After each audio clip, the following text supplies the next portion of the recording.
Hello everyone. So today we are going to learn about the fourth form of business organization, that is cooperative societies. So students, cooperative society is a form of organization which is different from the other discussed three organizations. Okay, and the aim of cooperative organization is not only to earn profit but service to its members. And the principle of each for all, they follow the principle of each for all and all for each. Okay, in this organization. So cooperative societies, or we can say organization, are voluntary association started with the aim of service to members, and a minimum of 10 members are required to form a cooperative society. If there is 10 members, they can form a cooperative society or organization. So the registration of this society is compulsory, and the capital is contributed by members in the form of share of capital, and the society can raise loans from banks. So here it is given the definition of cooperative society is a voluntary association of persons of moderate means which unite together to protect and promote their common economic interests. This cooperation is a form of organization wherein persons are voluntarily associated together as a human being and on the basis of equality for the promotion of economic interests of themselves. So here it is given the features of cooperative societies. So number one, features of cooperative societies: voluntary association. Everyone having a common interest is free to join a cooperative society and can also leave the society after giving proper notice. That means everyone is at liberty to enter or leave the cooperative society as and when he likes, or nobody is compelled to join a cooperative society. So the members are also free to use or not to use the service of the society. Though there is no limit of the membership of the society, sometimes some limits are imposed to keep the society as a workable group. So the consumer of cooperative do not restrict the membership. That like marketing cooperatives or producer cooperatives or insurance society, etc. They may limit membership to a number which is properly manageable. And the voluntary members are the main ingredients of the cooperative or cooperation. So everybody willing to join a society is allowed to do so, but a voluntary membership has been responsible for the success of cooperative movement. The number two is legal status. Its restriction is compulsory and it gives it a separate legal identity. That means that the registration of a cooperative society is compulsory. It is not like other, which is if it is up to them whether they will register themselves or not. But in cooperative society, it is compulsory to register themselves, and this gives a separate legal entity to the society, and which makes it different from the other. And the society can enter into the contract and can also own a property in its own name. Since it is a separate legal entity, the entry or exist of members will not affect its continuity.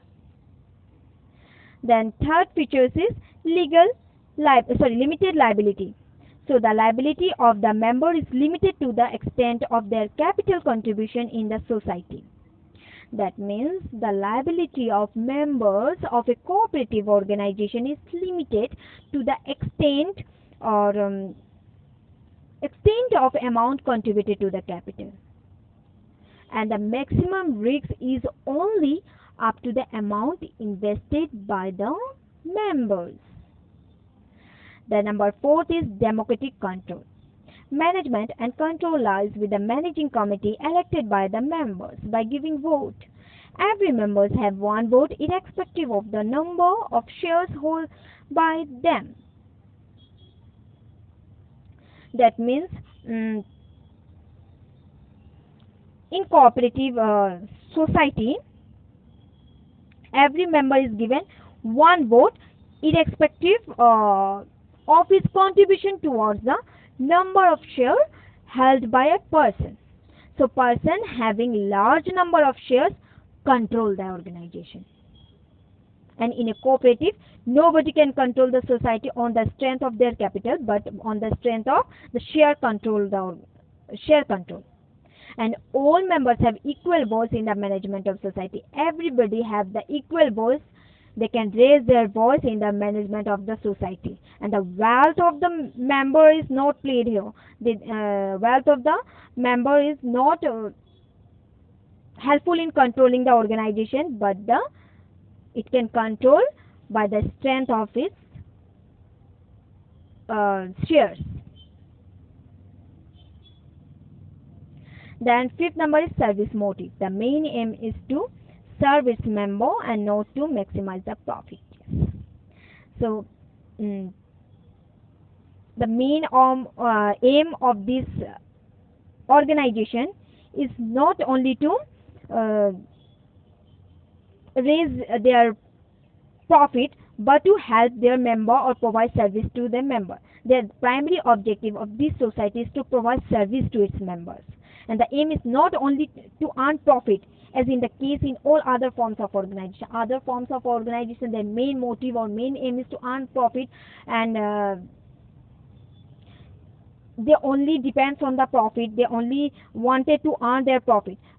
But this cooperative society is different from them. Their aim is not to earn profit, but to service to its member. And the service of member is the fundamental objects of cooperative society.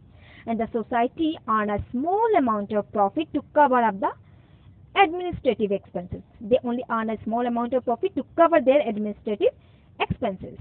And the profit is generally earned when goods are sold to non-members. Then number 6 is bound by government rules. They have to be tied by the rules and regulations framed by government for them. That means the cooperative society are to follow certain rules and regulations framed by the government. And in India, all cooperative societies are registered under Indian Cooperative Society Act or irrespective state cooperative laws. So the government gives a number of incentives for the promotion of cooperatives. So there is a control of central and state government on the working of cooperative societies in India. The number 7 is distribution of surplus, means how they distribute their surplus.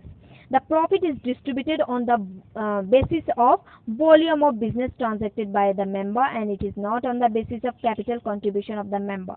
Means whatever profit they earn, it distribute on the basis of volume of business transaction.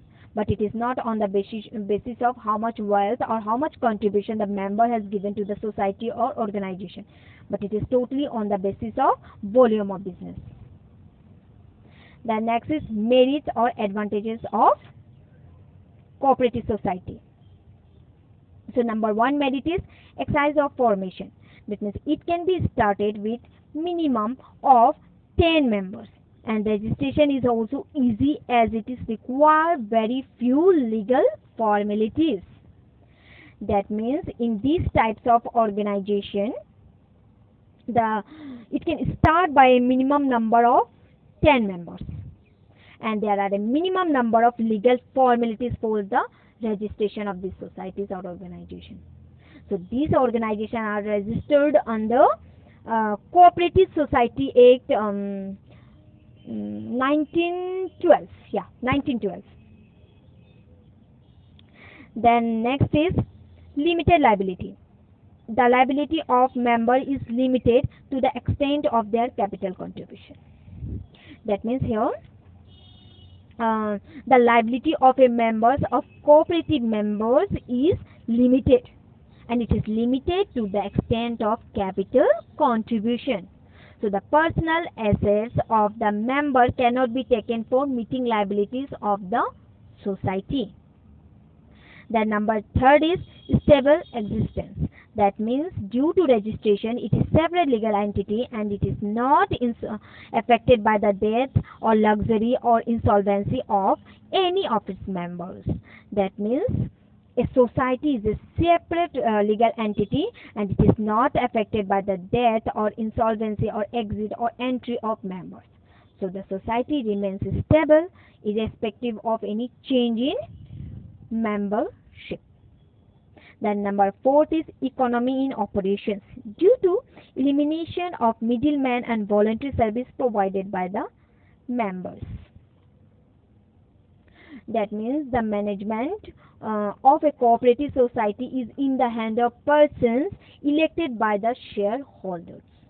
Some persons are employed to look after day-to-day working of the societies, but the members take active interest in the working of the society. So the society needs not spend a large amount of management personnel. They don't need to hire a personal member or personal manager for their activities. Then next is government support. Government provides support by giving loans at lower interest rates, subsidies, and by charging less taxes. That means in cooperative, if the cooperative society is exemplify the democratic process, and the government helps the society by providing low interest rates or tax concession or exemption from registration of some other expenses. So society gets proper support from the government. The number 6 is social utility. It promotes personal liability or social justice and mutual cooperation. They have to prevent concentration of economic power in few hands. That means the manager or the management of a cooperative is elected by the members from among themselves. So all the members of them have equal voting rights irrespective of numbers of share held by them.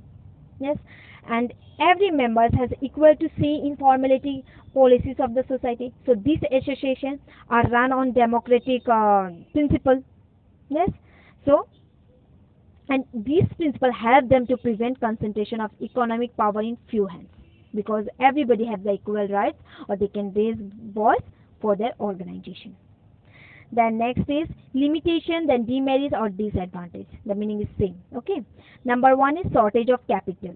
It suffers from shortage of capital as it is usually formed by people with limited means. That means the cooperative are started by economically weaker section of society. Yes, and the shares are generally of lower face value or denominations, so that more and more person may associated with this society, and the resources of members are not enough to start a large scale enterprise. They cannot undertake production of goods. So what for want of funds. So cooperative societies suffer from lack of resources. The next is inefficient management. Cooperative society is managed by elected members, so who may not be competent and experienced. Moreover, it cannot afford to employ expert and experienced people at high salaries. That means the management of this society is in the hands of members. Yes, and the members are not professionally qualified and cannot handle the work properly.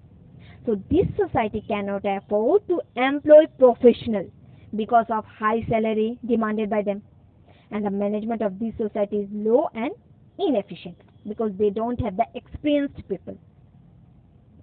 The next is lack of motivation. Members are not included to put their best effort, as there is no direct link between efforts and rewards. If you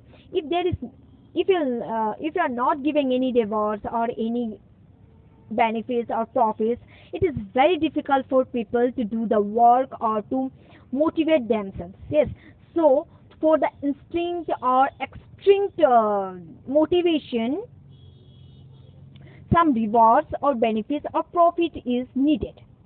Okay, so but in this type of society, there is no motivation, no reward, no benefit, no profit. So the people are like they give their less efforts, or they are not, they do not indulge themselves in that work because of there is no direct link between effort and reward. Then number fourth is lack of secrecy. Its affairs are openly discussed in its meeting, which makes it difficult to maintain secrecy. See, the management policies are decided by members after having open discussion among themselves. They have their open discussion, okay, and there is a transparency in the working of societies. So under such situation, it is not possible to maintain secrecy in the working of the society. Yes, if they will openly, they will discuss about the policies of their business. So there will be lack of secrecy. It will not a secret policy. Yes.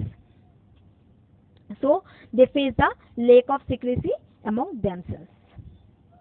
Then next is excessive government control. Yes, it suffers from excessive rules and regulation of the government, and it has to get its accounts audited by the auditor and has to submit a copy of its account to register. That means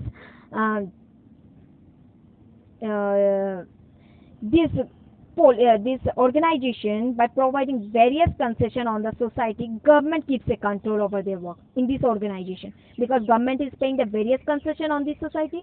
So government is keeping the control over their work, and the Department of Cooperative exercise control over accounts, auditing, etc.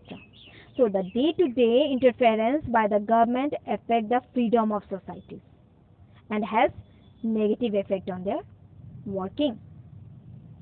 Then number 6 is conflict among members. That means the members are from different section of society with different viewpoints. Yes, sometimes when some members become rigid and some are conflict. Yes, because they are from different background, different society, different opinion, different views. Yes, and so there is conflict among themselves, because some are more educated, some are less educated, some are from different backgrounds, and some are from different area. Yes, so it is possible for in this organization to get a conflict among themselves. And sometimes when some more are become rigid and some are, and this results a conflict because they are all like they were rigid on their themselves. So it creates a confliction among themselves. The next is types of cooperative societies. Number 1 is consumers cooperative societies. So here it is given the type of the there are various types of cooperative society have been started with different motives. Yes, and some are started to help consumer while other to help small producers. So there are some societies which have the farmers or other in different ways. Okay, number 1 is consumer cooperative society. It formed to protect the interests of consumers. It seeks to eliminate middlemen by establishing a direct link with the producers. It purchases goods on daily consumptions directly from manufacturer or wholesalers and sell them to the member at a reasonable price. That means the consumer cooperative society are started to help lower and middle class people. This society especially protect weaker section from the clutches of profit-hungry businessmen. Yes, so the members contribute capital in the shape of share money, and the membership of these societies is open to everyone, irrespective of caste, creed, and color. So the member elect the office bearers and executive members to supervise day-to-day activities of the society. So the society make bulk purchase directly from the producer and sell these goods to the member on retail basis. And the commission and the profit of middlemen are eliminated in this process. So the society charges small profit to cover up administrative costs, and the sales, however, are made at market rates to non-members. And the surplus earned from the business is distributed among members in the shape of bonus, and some of the surplus is spent on the welfare of the members.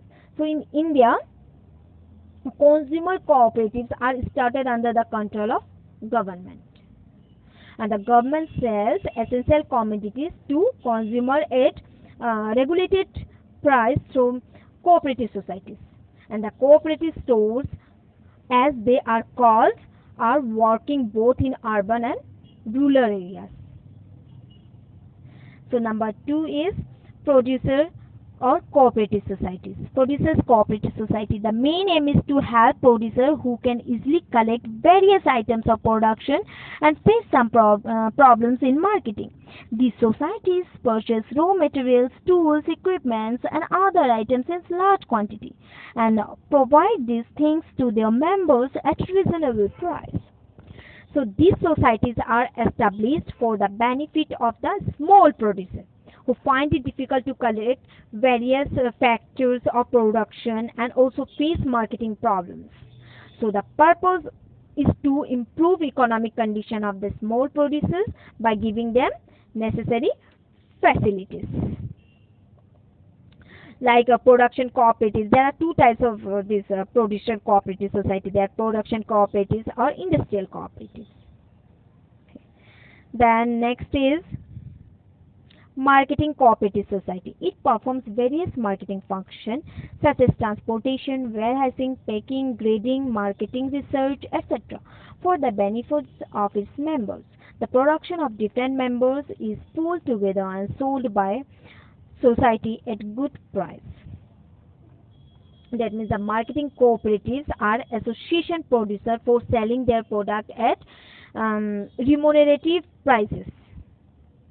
So the production is different members is pooled, and the society undertakes to sell this product by eliminating middlemen. So this society also provides service like grading or warehousing or like transportation, insurance and financing, etc. So the goods are sold when the market is favorable, and the individual producer may not be able to wait for longer period because of their limited resources. So the societies provide some advance money to the member for helping them in meeting their urgent needs. And the proceeds of sales are shared among members according to their contribution. And the marketing society also collect marketing information and supply it to the producer for their benefits. The number 4 is farmer cooperative society. In such societies, more farmers join together and pool their resources for cultivating their land collectively. Such societies provide better quality seeds, fertilizer, machinery, and other modern techniques for use in the cultivation of crops. It provides them opportunity of cultivation on large scale. See, cooperative farming societies are